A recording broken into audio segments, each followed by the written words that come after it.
দীর্ঘমেয়াদী প্রকল্প আমাদের উন্নয়ন বাজেটে আর নেওয়া হচ্ছে না। দু একটা শুধু বলা যেতে পারে মেগা প্রকল্প আমরা নিচ্ছি না। যদি বলা হয় যে দু একটা প্রকল্প, সেগুলো আসলে আমরা নিইনি, চলমান ছিল।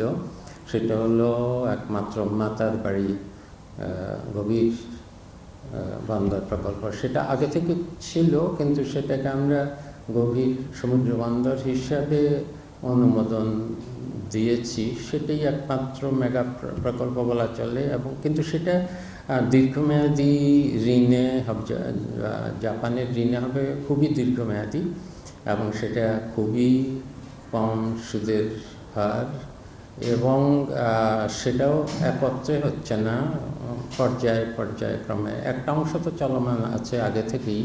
এখন আমরা ওই রাস্তা নির্মাণ করছি, সংযোগ সড়ক নির্মাণ করছি। বাজেটে আমি যে বললাম যে স্বল্প মেয়াদি এমন কিছু করছি না যেটা দায় পড়বে, সেরকম স্বল্প মেয়াদি উচ্চ সুদের কোনো ঋণ নেওয়া হচ্ছে না। তার মানে হলো সাপ্লায়ার্স ক্রেডিট। এটা যত সীমিত রাখা যায়। চলমান প্রকল্পে তো কিছু থেকেই যাচ্ছে, কিন্তু নতুন করে নিতে চাচ্ছি না আমরা।